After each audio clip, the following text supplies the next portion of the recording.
Hello everybody, my name is Daniel Evans, Professor of Strategy at Audencia Business School, and this session will be about generic business strategies. We'll also take a look at some of the elements of cooperation. So sit back, relax. If you have any questions, don't hesitate to email me if you've got them.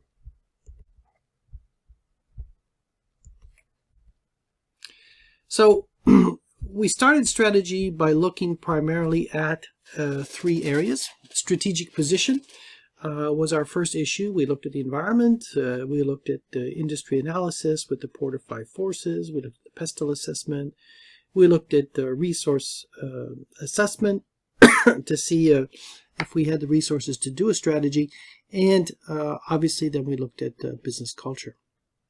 And now we're going to be moving into the second large component, which is here, that of strategic choice. So we're going to be asking ourselves to look at some of the key issues about, well, what is our business strategy in general? Secondly, how can we use behaviors of entrepreneurs and innovation to improve our strategic position? What's our corporate strategy? What are some of the areas where we want to start up a business and grow our activities? Are there activities that we want to acquire? Do we want to merge? Do we want to do an acquisition, make an alliance with somebody? And lastly, what about internationalization strategies? So what we'll do today is we'll look primarily at the question of business strategy, which is up here.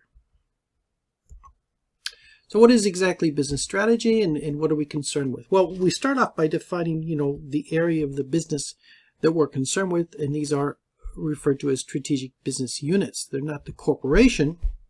They're the different divisions within a business. So we're not concerned with corporate level strategy. That's another lecture. We're going to be concerned with the optimization of profit, of market share, of the different divisions. To give you an example of this, let's take a really well-known corporation that exists in France and around the world, Danone Corporation. Well, most people know Danone for its dairy products, its yogurts and whatnot. So they have a dairy division, and the dairy division constitutes about 52% of turnover for the Danone Corporation today. And you all hopefully are familiar with these different brands. Well, they have other divisions as well, and you may know them. The first being that of water. The water division generates about 20% of Danone's overall revenue stream for any given year. They have a third division, maybe much less known, which is the medical nutrition division. And this is actually grown out of the dairy part, and it's also something that's very well known in the Nestle Corporation. And lastly, well, another division you may not be familiar with, the baby division, and baby looks at baby foods and baby milk, dry milk products. So, but also Bledina, which looks at, for example, food meals for babies. So these are their four divisions, and our question that we're going to be asking is, how do we make these different divisions here? How do we make these different business units as profitable, and how do we get them to gain a competitive advantage over their competitors in their different divisions or business units? So an SBU supplies goods and services for a distinct activity, and we see that very well here in the Danone Corporation. In France, we have a term in French called domaine d'activité stratégique, or DAS. These SBUs are defined by their market and the capabilities of the organization that we're dealing with. So some of the key questions we'll be asking as we go forward. First off, how do we compete? How does our strategic business unit compete? And secondly, how are we going to capture value? Okay, we've created value. We've got customers interested in our products. We've got them convinced that we create value beyond that of our competitors. We've potentially decreased our cost. We're making profit. But in the end, we have to get that profit into the coffers of the institution. How do we do that? And that's a business model, and we'll talk about that later as well.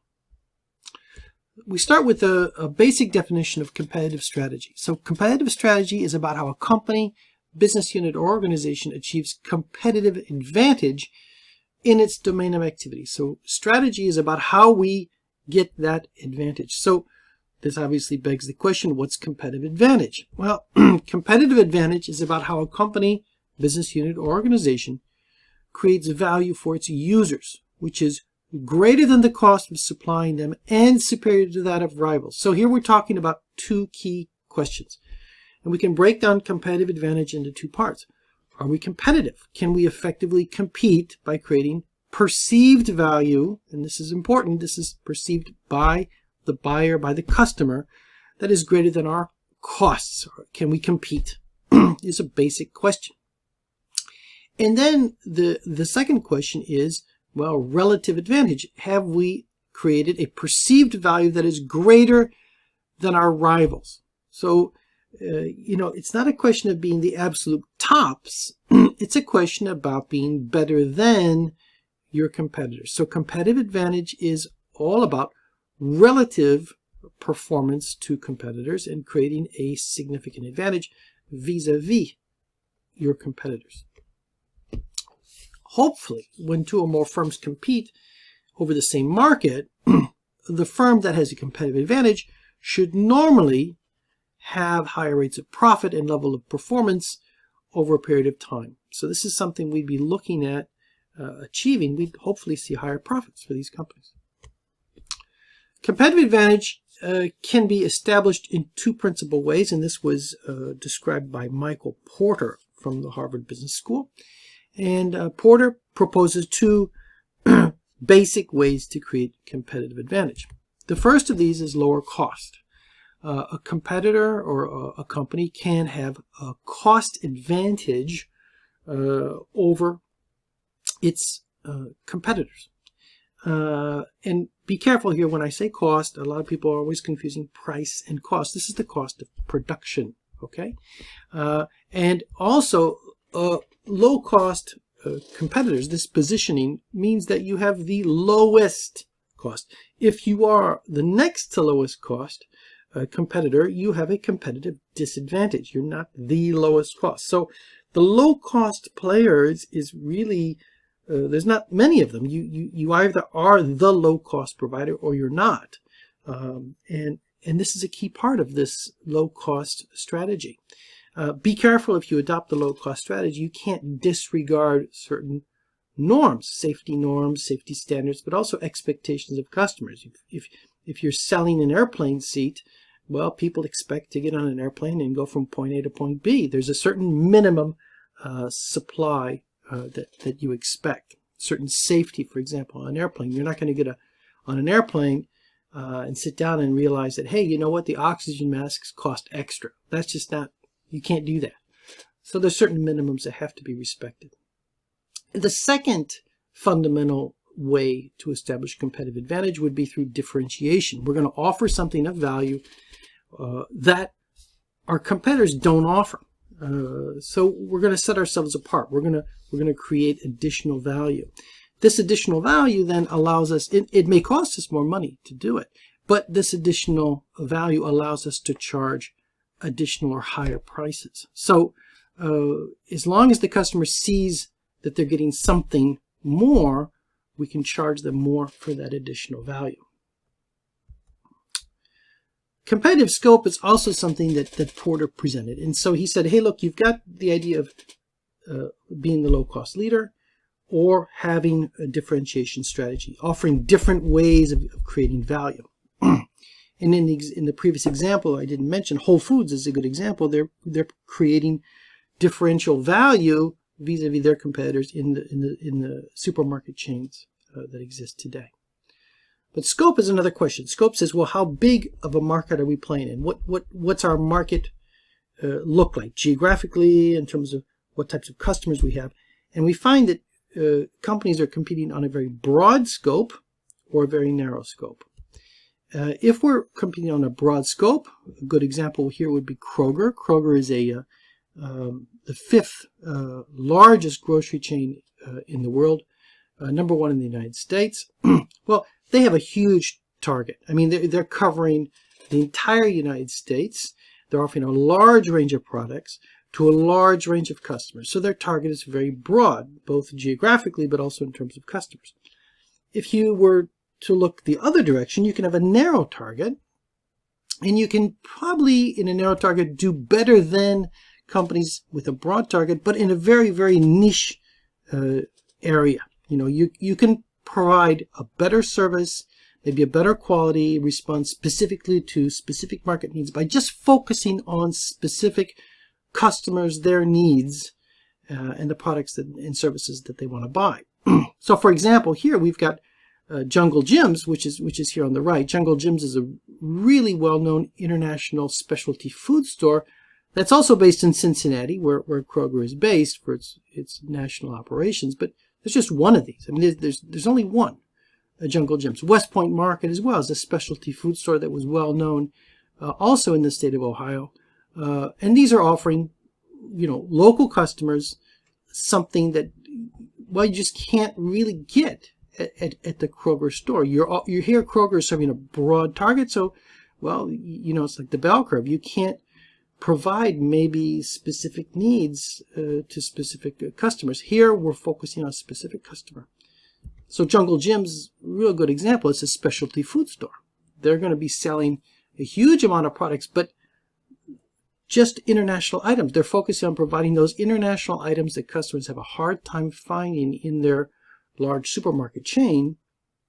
And so they're going to go there. And in fact, they go there from around a very large area, geographic, to this store that's located in Cincinnati, Ohio. It's an extremely well-known store because very few places offer this types of products that they offer. So it's a really good example of a narrow scope. They've really specialized in the types of services and products that they sell in their store.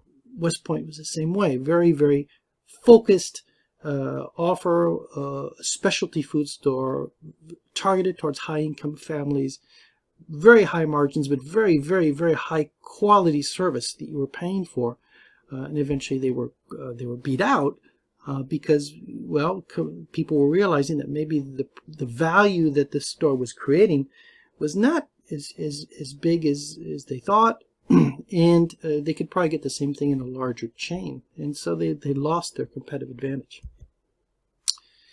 So if we combine these two, broad and narrow scope, but also price and cost differentiation, we come up with three, if we will, basic strategies. So we can have our competitive advantage, which is low cost or differentiation, and our competitive scope, which is a broad or narrow target. And these are our two axes. And our generic strategies fall in the middle here. We've got our cost leadership strategy, which is a broad target, and a low cost strategy, or being the cost leader. Differentiation, where we're offering differential value relative to our competitors to a broad market. And then we can take our narrow market and apply the same thing. Porter kept this narrow target kind of combined, so it's kind of like a 3A and 3B. But yeah, you can have a cost focus in a narrow market and a differentiation focus as well in a narrow market. So these are our generic strategies. So let's take a little closer look at each of these. Cost leadership, as I mentioned, involves becoming the lowest cost organization. You can't be number two here. You've got to be the lowest. Otherwise, you're at a disadvantage if there's a price war or if there's significant competition in the market.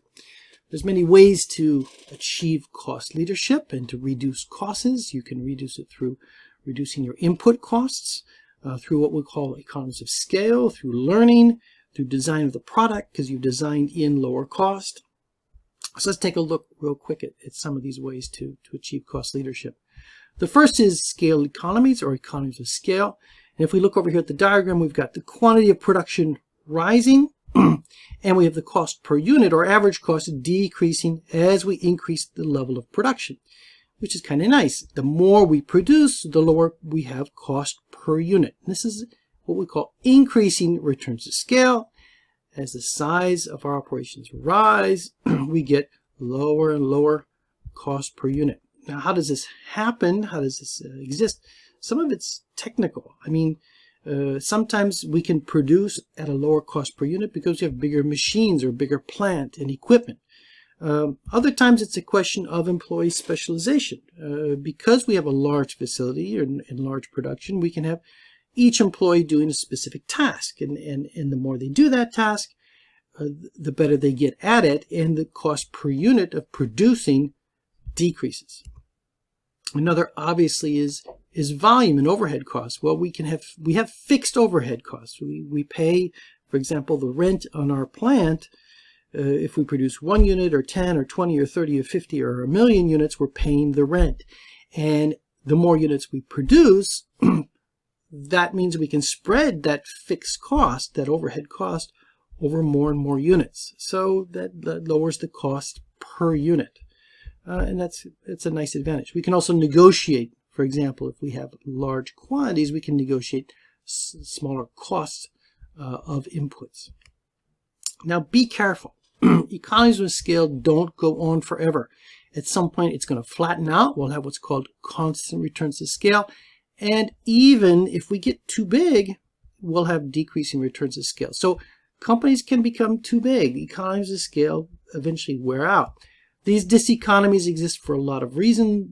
The first could be for physical limitations. For example, in cement manufacturing, we know that the kiln that produces I think it's called the clinker, in cement manufacturing can only be so big. If we go beyond, we make bigger and bigger machines, we get, they start having errors and we have problems in production. We also have what's called managerial diseconomies. The bigger the company gets, the more we increase our quantity, the harder it is to manage. We have people everywhere. It becomes just a nightmare in terms of management. And lastly, we have a question of worker demotivation. Workers can become easily demotivated if they're constantly doing the same thing. I mean, here we talked about employee specialization. Can you imagine doing the same thing over and over and over and over and over again? At some point, you get demotivated. You like to change what you're doing. And so, we get the problem with diseconomies. Lastly, distance. Well, distance is a simple one to think about. I'll see if I can draw you a little idea here. So if you've got a production unit here and here and here and here, and they're serving their local markets, which are all spread out around the different units, everything's honky-dory. Well, what we can do is we can say, hey, look, instead of doing that, let's build a central production unit, a big central production unit. Okay, so we can take advantage of maybe some scale economies. Problem is that my customers are still out here. And so I've got to transport, my goods and services out to my customers. So I may have solved one problem, but I've created another one. Because now I've got a situation where my customers are further out and I have to transport. So transport costs are going to increase. All right. Cost leadership can also be achieved because as we produce more over time. Be careful. Look over here on the right side. This is cumulative quantity over time. Not the quantity produced, but the total amount I'm producing over time. I'm accumulating this over many months or many years. And as I produce more and more and more over time, I'm going to get better at it. I'm going to learn with my experience, okay? So I'm going to decrease my cost per unit because cumulatively over time, I'm producing more and more goods and services. I can improve how I work. This is great. Just be careful to get this cumulative production to be really, really high. I've got to sometimes maybe do more advertising or other marketing operations to sell my goods and services, and that's additional cost. There's other factors that can come into cost leadership. Differential low-cost access to factors of production. A typical example of this, Silicon Valley. If you are near, for example, certain knowledge sources, universities, which is the case of Silicon Valley, you're going to have potentially smart people, potential lower costs to produce. Or you're near a resource. You can buy resources in your production process that are cheaper because you're right next to them maybe, or you have access or specialized access to certain resources that your competitors don't. Well, if you have differential low-cost access to a factor of production that your competitors don't, that gives you the advantage. Secondly, technological, excuse me for the error here, advantages not linked to scale. Well, we're going to use the most recent technology. And the most recent technology, you know what? It allows us to produce at a lower cost. So we have a technological advantage. We can also have a product design that allows us to have a lower cost per unit. We've designed in low cost into the product that we're producing. Please note that first mover advantages may not always be there. For example, we talked about technology. Okay, you're going to go out, you're going to get a low cost technology, you may have the advantage, but maybe the people that come in after you afterwards can even get better technology, and you've already committed to that first level of technology. So a first mover advantage may not exist. Same with learning. Learning is something that's you're going to be hopefully ahead of your competitors in learning, and so you'll have hopefully costs decreasing over time. But maybe your competitors can learn faster, or can jump over the fact that, well, you made a lot of mistakes along the way. You learn from your mistakes. They won't have to make those mistakes. Some good questions about whether first mover advantages exist in this types of cost leadership strategy for certain types of ways to earn lower costs. Now, can cost leadership offer us value, rarity, inimitability, and organizational support? Well, here we're looking at two questions. What types of cost leadership strategies offer us rare value, and are they imitable or not? More likely to be rare, okay, would be learning curve economies. So especially when we have an emerging industry, if you can be ahead of the game and be learning faster than your competitors, this is rare. Differential access to low-cost factors of production. I've got a supplier that gives me specialized access to a factor of production. It's hard for other people to get it. It's rare. And some technologies, especially if they're patent protected. More likely to be inimitable, so they can't be copied or something substituted for them. Again, differential access to low-cost factors of production. Protected or complex technologies that are hard to copy. So I've created a technology that is really complex. It's going to be hard for a competitor to make that or imitate it. And learning, and this is getting back to what we said before, if the history of your learning is required, if people can jump over you, if people can learn from your mistakes and start learning faster, it's not inimitable. If, however, they have to start the training just like you did and start day 1, day 2, day 3, day 4 and continue on that process, well, then it is inimitable. So how do we exploit lower costs? Well, if we look at where we are, we've got a price. We want to sell, obviously, our product at a margin. We want to make profit. And the average producer is selling at a certain cost. We've got here our cost. And it's selling at the average price in the industry here and making a certain amount of profit. So profit here and costs are down here. If we have lower costs, that means that we can produce at a lower cost. And if we want, and this is what's nice, we don't have to have a lower price. We can have what's called parity. We can sell at the price of the others in the market and make a nice profit. Now, what's kind of cool is that because we do have lower costs, if a price war starts out, well, we can survive much longer than the other competitors. We can lower the price down and still make a profit.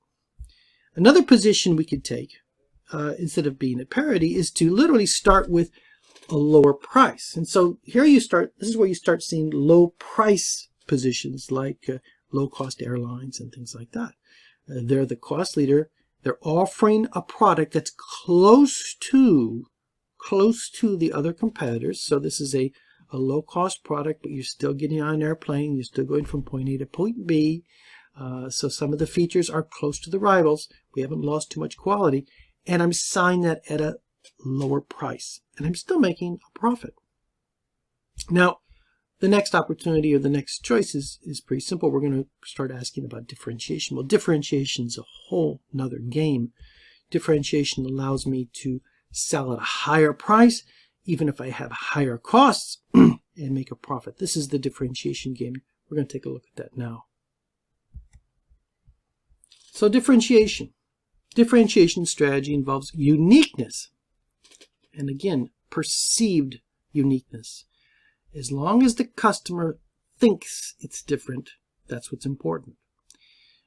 So we're involving the establishment of perceived uniqueness along some dimension that is sufficiently valued by customers to allow price premium. So we can go back to the strategy maps and we can say, well, what are some of the critical success factors that customers want? And it's up to us to be unique in those areas. And this is where blue ocean strategies come into play.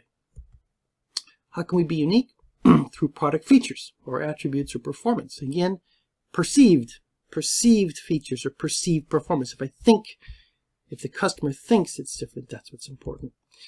We can link with value chain components to produce products and services at the same time. Go beyond just producing a simple product and produce a product with service, or link parts of our value chain where we have excellence in purchasing and excellence in delivery and excellence in services after purchase. This is kind of like what's happened with Starbucks. We can have a perceived first real mover advantage. Sometimes we buy a product because, hey, you know what? Hey, they were the first ones out, or they're the oldest university that exists, or established in 1900, or established in 1800. Well, they've got to be good. They were the first ones and they're still out there. That gives the first mover a perceived advantage. The location. Well, when locations are rare. I mean, if you're competing in an area and there's only a limited number of spots to set up and sell downtown, you're going to have a differential advantage over your competitors.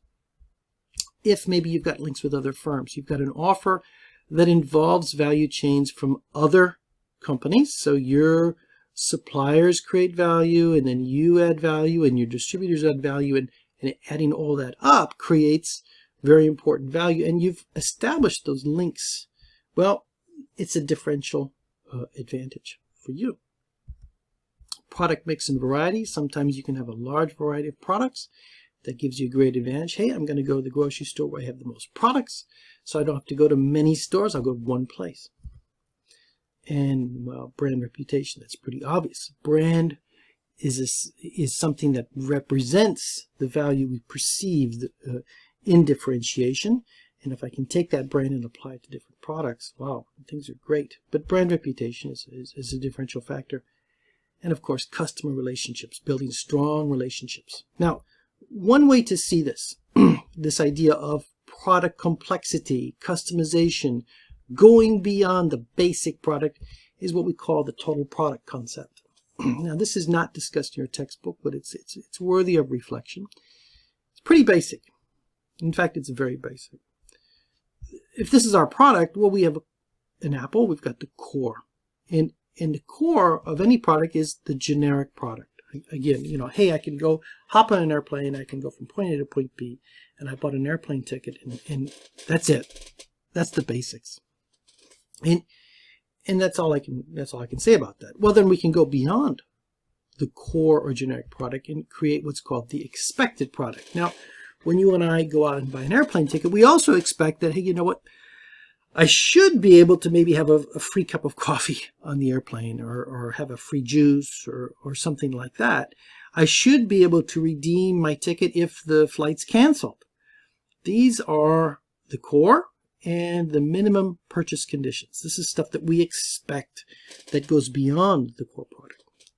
And once we've done that, well, we can add additional value. We can differentiate on what's called the augmented product. These are things that customers have not thought of. This is the type of stuff that says, hey, I get on the airplane, I buy my ticket, I sit down, and somebody comes along and offers me a free glass of champagne. Didn't expect on a low cost carrier. Wow, they stand out. They make me think twice about the carrier. Or I step on an airplane and I'm greeted by my first name. Wow, this is incredible. It was totally unexpected. And suddenly they stand out. They're top of mind, and they've created a positive experience in the service delivery. Great. And there's tons of things we can do. They're in this potential product zone that will allow us to modify the expected product and go into the augmented product. Careful, because as you increase as you add things in the augmented product, if you take services and start including them, your customer will expect them as time goes on. And so be careful. You can surprise customers positively once or twice, but then they won't be surprised anymore. They expect it. What about Vrio here again? Well, we're not going to talk about rare because rarity was the basis of differentiation, uniqueness.